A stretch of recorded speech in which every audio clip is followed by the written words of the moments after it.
immigrants at Ellis Island. From the podium of the White House press room, senior advisor Stephen Miller stridently stood before America and the world this week and essentially declared that as far as Donald Trump is concerned, the American dream is over, the idea that this nation is a refuge for those seeking freedom, that we are open and welcoming to those who hope to improve not just their own station in life but the station of their children, and their children's children. That is simply not something that our president is interested under Trump's proposed stricter immigration rules requiring proficiency in English and high skills. Trump's own grandfather Friedrich Trump, who immigrated at age 16 and originally worked as a barber, a trade he had apprenticed in because he was considered too sickly to join his brothers and sisters in the grape fields, would not have been allowed into America from his native Germany.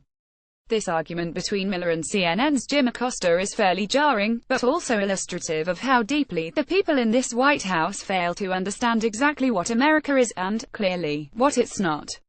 What you're proposing here, or what the president is proposing, does not sound like it's in keeping with American tradition when it comes to immigration, Acosta pointed out.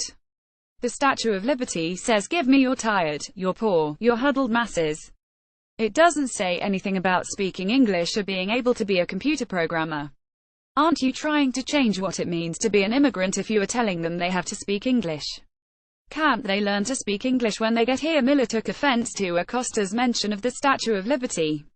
"I don't want to go off on a whole thing about history here," Miller said. "The Statue of Liberty is a symbol of light in the world.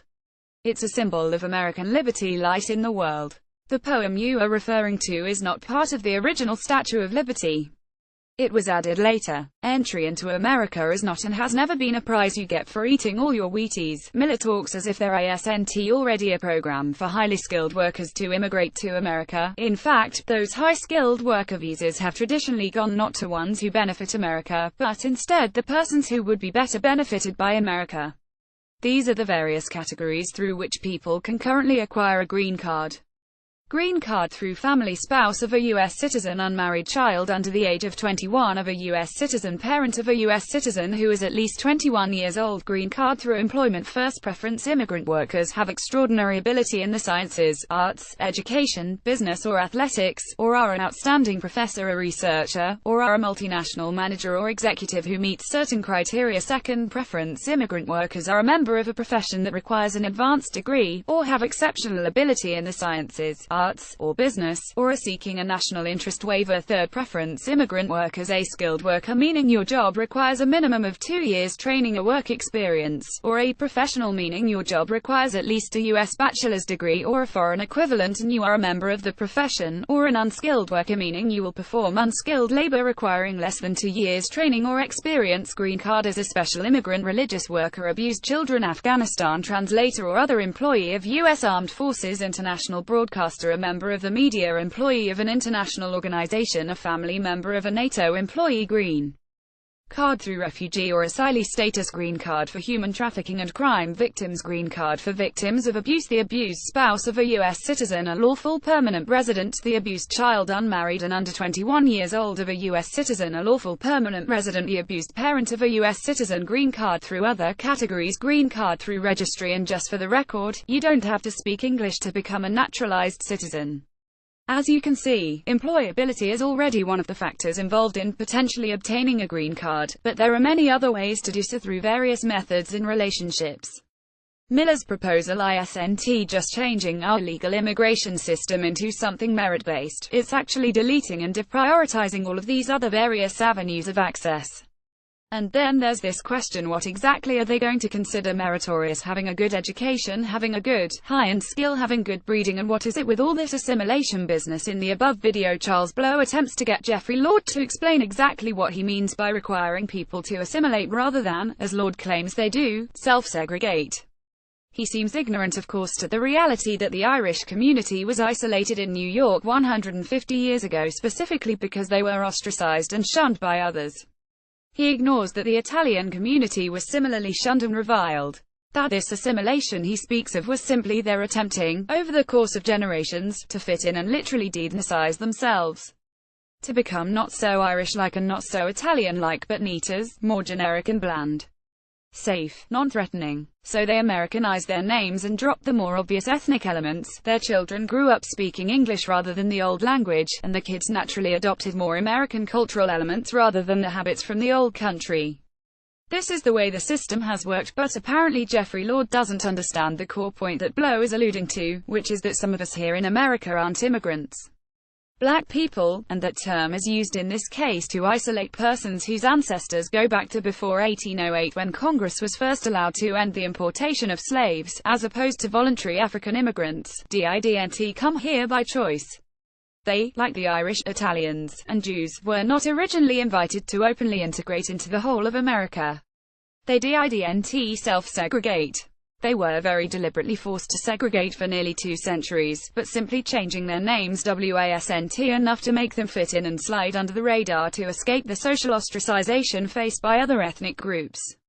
And it's not like they remained culturally stagnant during that entire time. They developed their own but still American culture through the unique use of language, which is different from the mainstream assimilated uses of language. Through music, through food, through clothing, through dance and art, they built an Africanized but also very American culture of their own. They developed by force of necessity their own American perspective, which continues to revitalize and energize the larger American culture. So when Blow asks Lord about assimilation, what he's really questioning is deculturalization. And Lord's argument boils down to don't be so ethnic. Don't be so different. Don't be so unique. Or to put it another way, be more generic and white, like the rest of us have trained ourselves to be.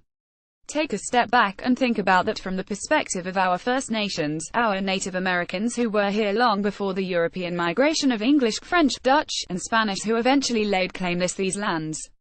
Are they supposed to assimilate into who they should abandon their culture and heritage to be more appeasing and appealing to those who conquered and massacred their ancestors? Really, man, our Latino brothers and sisters in many cases aren't really from somewhere else, either. Their history in the western U.S. goes back 400 years to when the Spanish and natives interacted, so they are of a hybrid heritage and culture, part native but also Spanish-speaking, and often Catholic. If you are an immigrant from another part of the world, scraping off much of that old culture is not a threat to the continuance of that culture because it continues to exist somewhere else. But that's not really the case for Black Americans as opposed to a more recent African immigrant, for Native Americans, and for many Latino Americans as well. If these people remove much of their own culture just to make others more comfortable, as many immigrants do when they assimilate, just where does the culture go? Be that as it may, conservative commentator Ana Navarro gets right to the heart of this matter right here. This is yet one more wedge issue being fabricated by the Trump administration for the purpose of keeping his base happy, Navarro told CNN host Anderson Cooper. It is absolutely racist to award a point system. I'd like to award points to people who don't wedge and pit Americans against each other, Navarro said. I live in a community which is full of people who came here without speaking English, Navarro explained of her Miami neighbors. Including myself, including Marco Rubio's parents. It's absolutely racist and more than racist, it's un-American, Navarro charged. Yeah, it absolutely is all that. It's racist in the sense that it's clearly giving priority to those who are already the most culturally like those in our business community. It's certainly classist in that it favors those who have financial access to education and industry resources that can help them be high-skilled and high-value employees. And it's also extremely, insultingly un-American. It is completely blind and oblivious to people's potential, and their ability to change and grow into something and someone far beyond who and what they may be right now. It ignores the fact that new and different perspectives can revitalize and re-energize us socially, culturally, and yes, also financially by presenting new ideas that can catch fire and spread, changing the nature and scope of who the rest of us are as nation. If we had implemented this kind of policy 100 or more years ago, a 16-year-old Friedrich Trump wouldn't have been allowed into the country, and his son wouldn't have started a successful real estate empire in Queens, and his grandson wouldn't have taken that business into Manhattan. All of the millions upon millions of blue-collar workers who immigrated in order to give their children the potential for a better, greater life, people like Friedrich, would see the gates of America sealed shut to them. They would be rejected, branded insufficient, failures, and all that potential would be lost, wasted, a future foreclosed. This is literally the most heartless, selfish, myopic, anti-American proposal in at least a generation. It's embarrassing and insulting. Let's hope that Ana Navarro is correct, and that all the Americans in Congress who are the first and second generation sons and daughters of working-class immigrants, those who struggled and toiled in thankless, unglamorous jobs to give their children a greater future, will recognize this ridiculous proposal for what it is. Sunday, August 6, 2017, 60,424 p.m. 0000 Frank v. Ann Walton. More evidence that this entire proposal is simply heartless xenophobia comes from Vox as they report that while Trump claims he wants fewer legal immigrants and for more of them to be high-skilled, his own Department of Homeland Security has increased the cap for H-2B visas per year from 66,000 to 81,000, and that his own companies, including Mar-a-Lago, have submitted 76 more applications for low-wage foreign workers. On Monday, the Department of Homeland Security raised the cap on H-2B visas for foreign guest workers from 66,000 visas per year to 81,000. On Thursday, just 3 days later, Trump's properties told the Department of Labor that they wanted approval to hire 76 guest workers using those visas. The policy change was surprising. Trump has criticized other guest worker programs for supposedly taking away jobs from Americans. He has resisted calls from the tech industry to expand the H-1B visa program for high-skilled workers.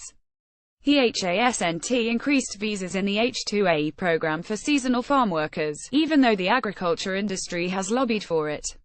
He even delayed the launch of a startup visa program that Obama created to help foreign tech entrepreneurs start businesses in the United States.